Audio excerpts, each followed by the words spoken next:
Hello everyone, so in this video we'll be completing the third part, so let's see what happens. So last video में मैंने कहा था कि जज जो है आज हमें बताएगी कि कौन सी टीम विनर है। तो विनर टीम होती है शाओशी की एंड यहाँ पे उसके फ्रेंड्स उसके लिए क्लैप करते हैं एंड देन ये सब एक डिनर मतलब अच्छा सा डिनर होता है विनिंग के बाद। तभी शाओशी को टिनटिन का कॉल आता है और खुशखबरी की बात ये होती है कि शाओशी डिबेट ग्रुप की मेंबर बन चुकी हैं एंड देन उसके बाद शाओशी टिनटिन से पूछती है क्या फूडी नहीं बनी। तो टिनटिन कहती है कि एक रूल है कि डिबेट ग्रुप के सब मेंबर मतलब डिबेट ग्रुप नहीं ज्वाइन करते।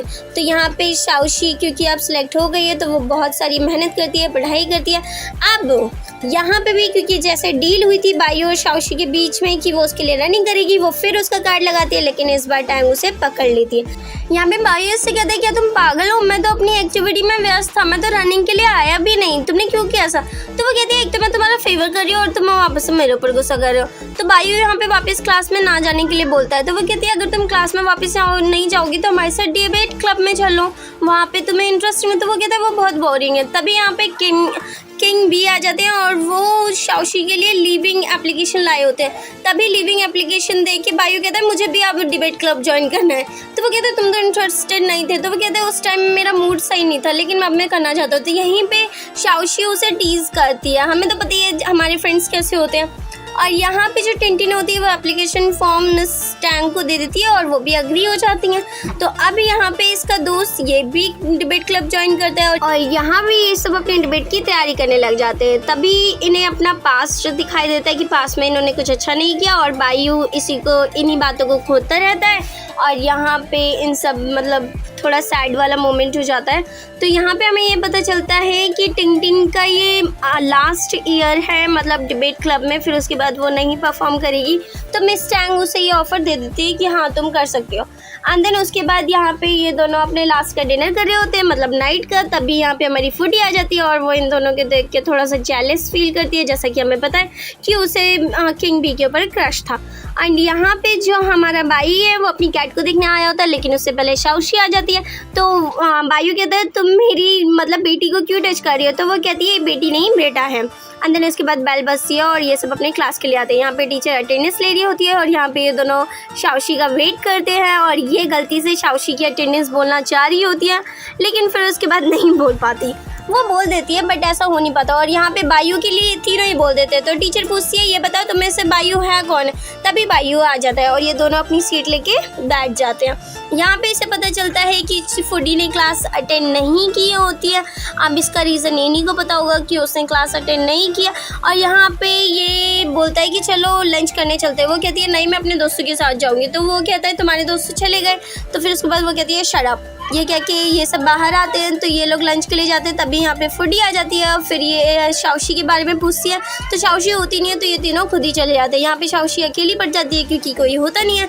अब यहाँ पे क्योंकि जो हमारे किंग भी हैं वो डिबेट क्लब के लिए अपने बिजनेस क्लब को छोड़ देते हैं, इसलिए जो टिनटिन है वो उससे भी बुरा लगता है कि मेरी वजह से ये अपना क्लब छोड़ रहा है। तो फिर इन्हें कुछ पास्ट की मेमोरीज याद आती हैं जहाँ पे टिनटिन ने पहली बार डिबेट क्लब ज्वाइन किया था और किंग बी ने भी।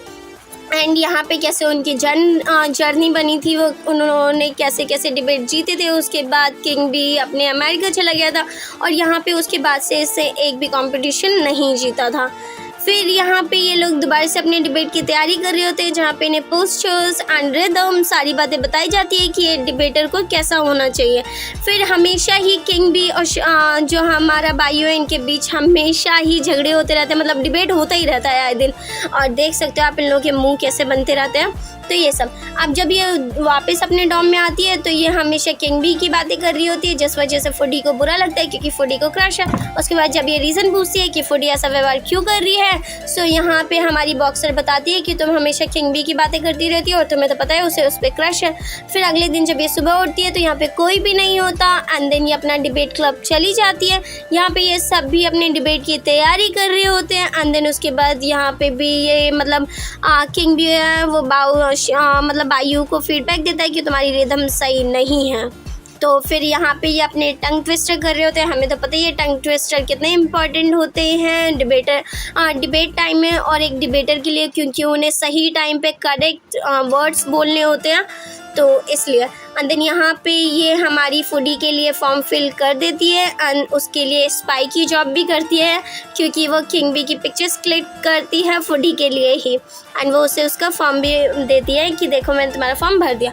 एंड देन यहाँ पे ये क्लब ज्वाइन कर लेती है फूडी एंड यहाँ पे ये मतलब अपनी पोजीशन डिसाइड कर रहे थे कि कौन कहाँ खड़ा होगा। तो हमारा बायू कहता है मैं 4th नंबर पे खड़ा होऊंगा क्योंकि मुझे 4 मिनट चाहिए बोलने के लिए। सो किंग भी उसे रीज़न देते हुए कहते हैं कि तुम अभी इतने गुड इनफ नहीं हो कि तुम समरी दे सको, तो इसलिए अपने पोजीशन पे ही खड़े हो। सो यहाँ पे होती है हमारी 3rd पार्ट की ending. Do let me know कि आपको वीडियो कैसी लगी एंड आप 4th पार्ट के लिए एक्साइटेड रहेंगे कि नहीं। अंदर आपको कौन सा ड्रामा एक्सप्लेन करना है आप मुझे उस ड्रामे का नाम कमेंट सेक्शन में बता सकते हैं ताकि जब मैं नेक्स्ट स्टार्ट करूँ तो उसी ड्रामा से स्टार्ट करूँ।